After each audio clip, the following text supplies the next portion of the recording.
Jujutsu Kaisen chapter 248 shifts the story in a way where the one thing I never thought I'd ever say might actually be possible, which is we aren't just nearing the end of the story. That much has been clear for about a year now, but Gege might actually be setting us up to see Sukuna as a deeper character than we thought, because in this chapter we're starting to see some chinks in the armor of that cold-natured shellish Sukuna, and we're starting to see that there's something else to him. And despite being the whole King of Curses title, Sukuna is still very much human at his soul, which, depending on how Gege handles this, Sukuna might mess around and go down as both the best villain in the series as well as the best written character in the series itself. However, let's back things up and let's get into the recap portion of the review and unpack the chapters simultaneously. So we open up where the last one left off. Yuji is in the process of a sneak attack on Sukuna with the Executioner's Blade, but lo and behold, we actually find out something that we've been discussing the last two chapters, which is whether or not the Executioner's Blade can be used by anyone other than Higaruma. And now we seem to have our answer. When Yuji tries to use the sword, it vanishes and Sukuna takes the opportunity to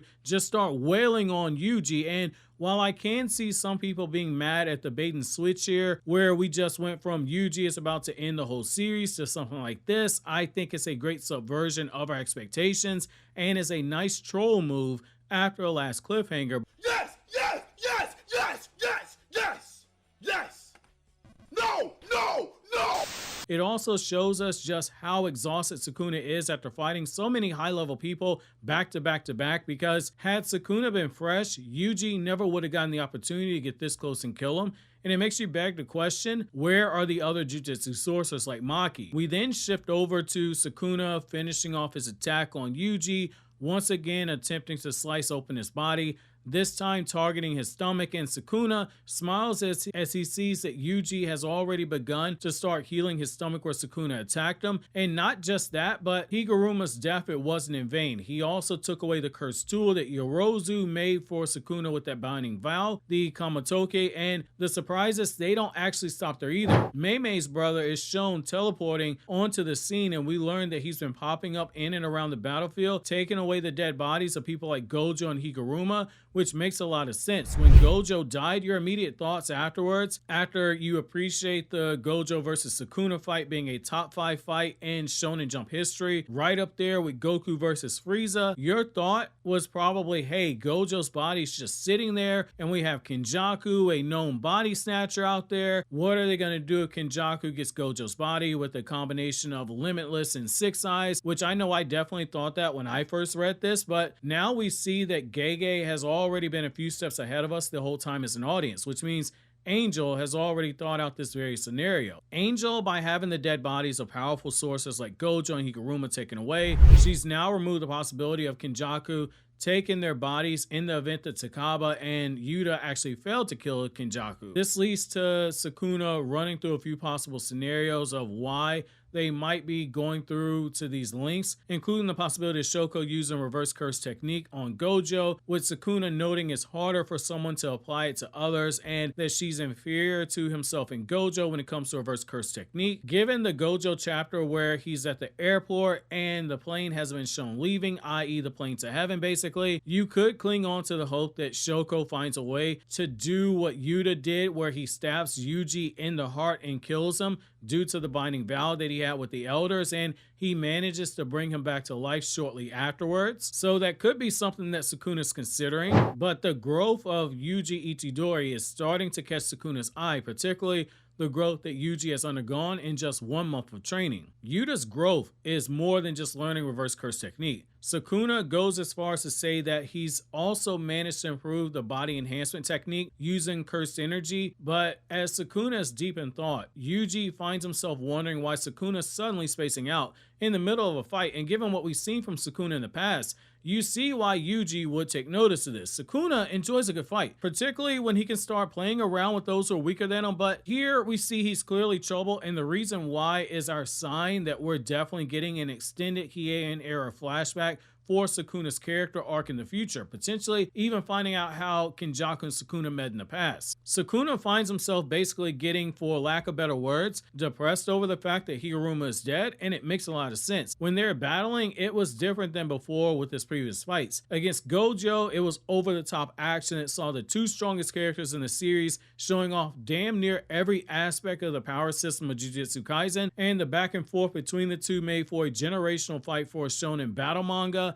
But Sukuna in that battle looked more like he was growing annoyed with Gojo than anything else. With Kashimo, it was less about being annoyed and more like he treated the battle like it was a side quest, even though Kashimo forced a fatigued Sukuna into his Heian era form and even had to use the Kametoke. Eventually, even Kashimo fell in battle with nothing more than a whimper. For Sukuna, when we've seen him, he's been pretty straightforward. If he gets annoyed by you, then he kills you. As Sukuna tells it to us here, most people who he sees are people he views as mere annoyances, and he says he only lives his life to his own extent, but now he's looking at things from a different perspective. His ideals are merely to exist to follow his whims. As the strongest but the Jujutsu sorcerers who he's fighting, their ideal is to kill him, and it's the first time he's ever truly acknowledged it, and it's starting to upset him because it actually shouldn't. They aren't the first to try and kill him, and if he kills everyone there, they won't be the last one to try and kill him. But for the first time, we see Sukuna is with some real introspection because he's now starting to wonder if he's actually changed over the last 1,000 years or not, which, going by typical shonen standards, if we start getting stuff like this from the villain, you can start that countdown timer on their defeat actually coming. Sukuna looks at Yuji and continues to get annoyed, noting this time with Yuji it's different than all the others who tried to kill him. It's because their souls has shared the same body for most of the series, and he knows that while Yuji might not be the strongest out that group trying to kill him, he's significantly weaker than Sukuna. He has one thing that all the others don't have. Yuji has a strong, almost unbreakable spirit. We've seen Sukuna go out of his way more than once to try and break Yuji, like that iconic scene from season 2 of the anime where Yuji has this mental breakdown in Shibuya after seeing Sukuna massacre the entire city, but eventually Yuji bounced back. He always bounces back. Even if it takes some time, he eventually does so, and with this, I don't think it's by mistake that Gege is having Sukuna be the one who points this out, because Yuji is being used to open the door to Sukuna's humanity. Yuji's resilience is something that is a statement on the human experience itself.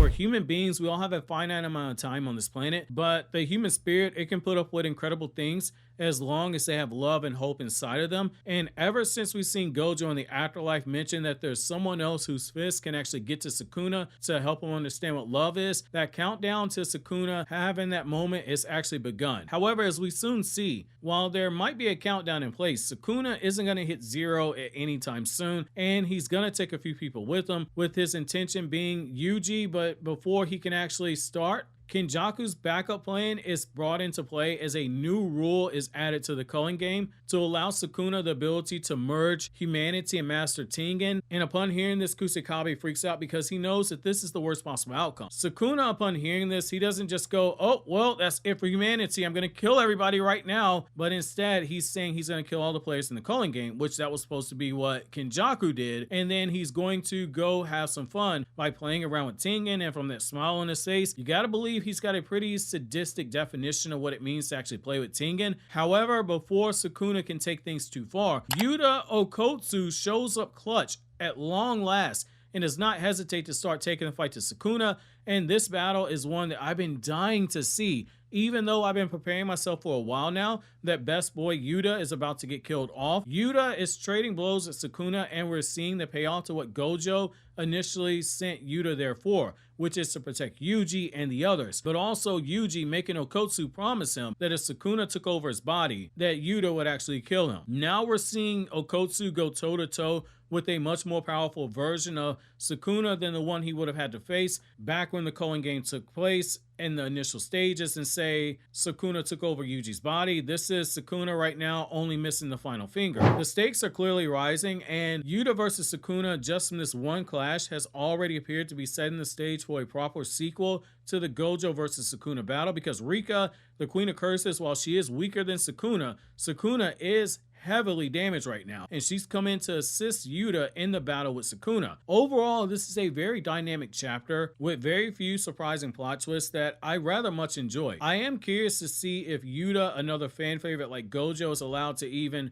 get half the amount of screen time when it comes to facing Sukuna like Gojo did. Because if he does, given how diverse of a fighter Yuta is with all those techniques he's copied, and us not knowing his domain expansion, Gege might be dropping 2 iconic fights in the same damn arc, which is absolutely insane if we're being honest. If Yuta versus Sukuna ends up being half as good as Gojo versus Sukuna, it'll be like Toriyama dropping Goku versus Frieza and then Goku versus Kid Buu all in the same arc. It's pretty much Gege hitting Black Flash multiple times in one fight. If he can pull off back-to-back bangers like this, even if Sukuna's weaker and probably cannot use domain expansion because of how fatigued he is, depending on what Yuta's domain expansion gets revealed as, he might have a chance. However, hopefully he doesn't end up leaving this fight half the man he used to be like Gojo.